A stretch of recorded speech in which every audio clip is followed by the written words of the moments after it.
Hi there, Lindsay here, the Frugal Crafter. Today I'm going to show you how to make 20 cards using the Watercolor Wishes Card Kit from Stampin' Up. This video is brought to you by Lovin' Stampin' and the Stamp Lovers Club. Basically, this is the best kind of club because you get to get what you want. You're not going to be surprised by stuff you might not use. You just agree to spend $15 a month with Wendy Cranford, independent Stampin' Up demonstrator, for 10 months, and then one time during that 10-month period, you get to be the honored stamper and you get $25 of your choice of free products that month. So it's super fun. You get what you want. It's a great way to build your stash. Plus, she gives monthly live make and takes, and you get the supplies to do that with too. So it's give with this girl. I just love it. Here are the supplies you see on screen from the Watercolor Wishes Kit. That kit, by the way, is $35. You get a stamp set. You get all these beautiful embellishments, labels, wood veneers, sequins, die cuts. You get a couple little ink pads, 20 card bases, 20 envelopes, and honestly, you can have a lot of fun with this kit.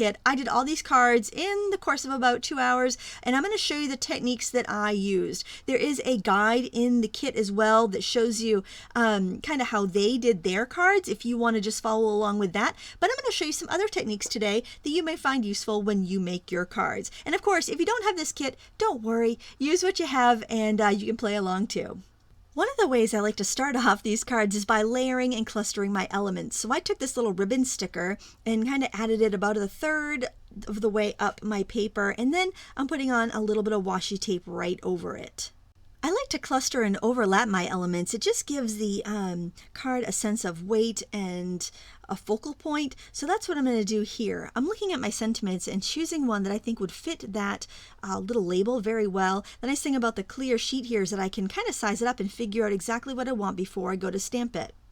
To get good results from your clear stamps, make sure you wipe them first with a baby wipe before stamping to remove any oils from the manufacturing process. Now, can you see that what I did there? I smudged my ink. I didn't wait long enough for it to dry. Another quick tip there. So what I'm going to do is actually work on the back of the tag. On the back of the tag, I'm taking the watermelon ink and I am just inking the edges and kind of making it match that card. I call it the bad pancake card, my first project that I do a day. I don't expect it to come out good, kind of like when you're making pancakes and the first pancake is always burnt. At least when I cook pancakes anyway. And I'm taking a water brush, you can use any damp brush, and I'm just kind of dragging some of that ink along the edges. And now I've picked up some ink with a round wet paintbrush and I'm flicking it on the tag, and that's just giving it a very watercolory look. After the tag was dry, I went in with that navy blue ink and that same stamp I used before, and I'm just stamping right over my colored and splattered tag. Not bad for a bad pancake, huh? To put the card together, I just glued down the label and then I put a few drops of glue going up the right-hand side of the card. That's where I put my sequins. I'm using Aleene's Jewelette glue, which is a great glue for gluing sequins or embellishments onto a card. It seems to really hold well. I put the glue in a fine tip applicator bottle so that I can really get into those tiny little spots when I'm gluing down the wood veneer and the sequins. It works great. And there is the first card that I made from the kit. In the kit, there were these 4 solid colored cards, and I thought I'd get those out of the way to begin with because I really didn't find them that inspiring. There were also these 4 speech bubble little tags that covered pretty much the entire face, so I decided I would use those first. Before adhering the tags on the light aqua colored cardstock bases, I decided I would press my ink pad to my block and make a little palette and flick on some of that navy blue ink just to give it a little bit of that beautiful watercolor look that the other card bases had. I didn't want to overdo it on these cards, so I chose a couple single word sentiments like hello and thanks and stamped them 3 times on each of the labels. I didn't want to overdo it and I thought this would look nice. Plus, I was at the beginning of using this kit and I was afraid if I over embellished on these then I would run out of product before I was done. Not run out of product, but I even had some left over when I was done. If you are concerned about running out of product before you finish your cards, you can lay out all your card bases and divvy up all your die cuts, labels, wood veneers, and sequins at the beginning, and that way you'll be sure not to run out. I didn't have that problem though. I finished this card off with a few sequins. The next card I stamped the same way, but I just added a strip of washi tape and one of the solid heart veneers, and also one of the little ribbon stickers just to finish it off. Now remember, you can cut those ribbon stickers in half, or you can cut little bits off. You can totally alter them so that they make your card exactly the way you want them to be. So I did the same thing with these last 2 cards. I just started off with a thank you stamp instead of the hello. I decided I'd go with a similar layout for the next two, and I started by choosing the stamp and the labels to match. I'm just using Just a Note because we always need cards like that. Then I'm spattering on some navy blue ink just so that it has a little bit of that watercolor look because the labels are kind of bland, I thought. Now for the cards, I'm going to use a combination of washi tape and ribbon to kind of start off that layer cluster that I like. Remember, don't be afraid to cut those ribbon stickers in half to double your mileage on your supplies. I saved the band that came around the package of the Watercolor Wishes supplies, and I actually added some ink to the edges of it and used it as a ribbon. It wasn't meant to be one of the supplies, but hey, it matches and it came in the kit, so it's like free supplies. And then after stacking up my little ribbony strips, I put on my little Just a Note tag that I stamped and some wood veneer pieces. And that's all you need to do to finish those cards.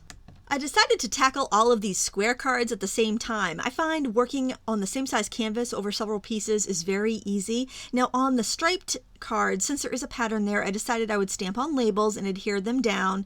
And then for the swooshy watercolor ones, I wanted to stamp right on top of the watercolor swoosh because it was pretty light. Now the bottom stripey cards, I decided to keep them very simple and to just adhere down the labels and add some wood veneer to that. I find a really hard time working with stripes. I don't know why exactly. There's a few striped card bases in this kit and I'm going to do my best to make them look good, but they were definitely a challenge for me. I added on a few sequins because I think the round shape of the sequins helps kind of balance out the stripes and the hard edges of the labels, and that's how I finished those cards off. Cards, I just added a couple strips of washi tape and ribbon sticker to anchor my sentiment. Now the aqua sticker you see there, I actually sliced it the long way, so I got 2 strips out of that one ribbon sticker. Then I added some sequins and a few die cuts just to soften it, give it a feminine touch, and make it look really pretty. The rest of the cards in the kit are standard A2 size cards, so that will give you an idea of the scale of size of the ink pads and sequins and wood veneers that I'm using. I started off with one of the notched end ribbon stickers, and then I put a yellow label right on top. I thought with this geometric design, I really needed to soften it up a bit with some of the flower die cuts. So when you have something like a lot of straight lines or hard edges or, symmetrical patterns, it's nice if you can mix it up with some more organic shapes and lines to kind of soften it and give it a little bit of balance. Then I added a little wood veneer heart up in the corner of my element cluster, therefore giving it a nice cohesive look. Now the other card there with a striped background, I'm going to put that away for a bit because I couldn't really make what I wanted to happen with that one, but we'll return to that in a few minutes. These cards have a really pretty aqua wash in the background, and I really like the stamp that says "You're amazing," so I decided to do both of them the same. There's also this little set of 3 hearts next to each other in the kit, so I put that right on the edge of my block so I could have that handy as I was stamping.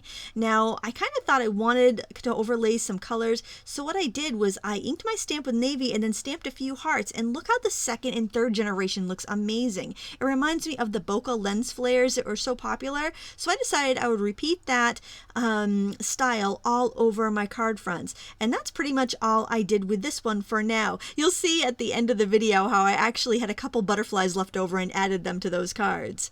You can even flick on a little bit of paint if you want some more texture on there. I think it looks great with those paint flicks, but that is completely up to you. These next 2 cards also have the watercolor swoosh design, but it's more on the right-hand side of the card. So I decided to use it as a top fold card, and I'm clustering all of my elements on this first one over to the left. Now this label, I didn't really want to use a whole label, so what I did was I glued it down so it hung off the edge and I trimmed off the excess. There's no loss, and you have to use those die cuts exactly the way they come. You can totally trim them and alter them so they best meet your needs. Now another cool thing I'm doing here, it's the same thing I did on the blue card. I'm going to get that bokeh effect, but I'm going to use it and stamp it in a way that it brings the eye through the card. So I'm starting down at the lower right hand side, and I'm making kind of like a diagonal line up to the left hand top corner. So that's just going to give us a little bit more visual interest and make the card look a little more pleasing. Now I'm flicking on some of the ink and water and blotting it off the card sentiment. That way you can read it really easily. For the next card, I'm also clustering my elements over to the left, but I'm using die cuts to embellish them, and I'm using pop dots to raise them up above the label there. Add in your leaves and your flowers, and I think it looks fantastic. Started off making a mistake on this card. I actually had it opening the wrong side, so I had to peel up my elements and re-stick them down, but wasn't a big deal. I trimmed a little piece of the ribbon sticker there, of the scallop yellow one, and then added one of the little flags underneath that, added my wood veneer, a little washi tape, and again, I'm using that same technique of working with a cluster. Then I'm simply going to put some dots of glue over the card and press in my sequins. A paper piercer is really handy for making sure those sequins are pressed well into the glue. I also decided I would add a couple little leaf and flower die cuts to the edge of my little image cluster just to kind of round it out and make it pretty. Plus I'm beginning to see how much supply I'm going to end up with because I'm getting it ready to finish up this whole set of cards. For this card, I decided to use one of the large notched labels as a ribbon, so I just stuck that down on the middle of that striped card base and then popped up my sentiment on another label with pop dots. Then I'm just adding more ribbons, and since I use the pop dots, I can kind of sneak those ribbon stickers under there, and I'm just layering up. Again, being generous with my supplies because I'm almost at the end of my card bases. On this card, I wanted to break up the striped background, so I did my heart bokeh stamping in my spattering that I showed you in other cards, and then I stacked up my washi tape ribbon and label cluster. Now I'm adding some die cuts with the flowers to kind of give it that soft, beautiful, organic feel. I put the wood veneer down there, and then all I have to do is add a few sequins to just give it a little bit of bling and sparkle. And now for the last card in the collection. This is the one that was giving me a hard time because of the stripes. I decided to layer on another label and stamp the sentiment with the red melon ink and then stamp a little heart, and then I could use one of the hollow wood veneer hearts right around that to kind of give me that rounder, more organic shape and break up the stripes a little bit. Then I added a big cluster of die cut flowers down in the lower left hand corner of my cluster, and that really helped give a little more substance to my little image area. And I think that's why I like clusters so much, because it does add a lot of weight and visual heft to the card, and it's really breaking up the stripes, which I had a hard time doing. Now I'm going with that whole diagonal motif again. I'm starting in the upper right hand corner and adding sequins down to the lower corner, and it just really ties the whole thing together nicely. Wow, we just made 20 cards. How cool is that? Again, this is the Watercolor Wishes Card Kit from Stampin' Up. Here I'm going to go through and show you the 20 cards we just made in case you wanted to have a second look. I encourage you to check out Lovin' Stampin' and the Stamp Lovers Club. I'll put a link in the video description. Remember, all you have to do is spend $15 a month. You get to pick the products that you want, and one time during your 10-month commitment, you'll get to be the honored stamper and you'll get $25 worth of products, your choice of products, free. So make sure you check that out. I want to thank you so much for watching today. Please give me a thumbs up and subscribe and share it with your friends who also like the watercolor look in their stamped projects. I want to thank you again so much for watching, and until next time, happy crafting!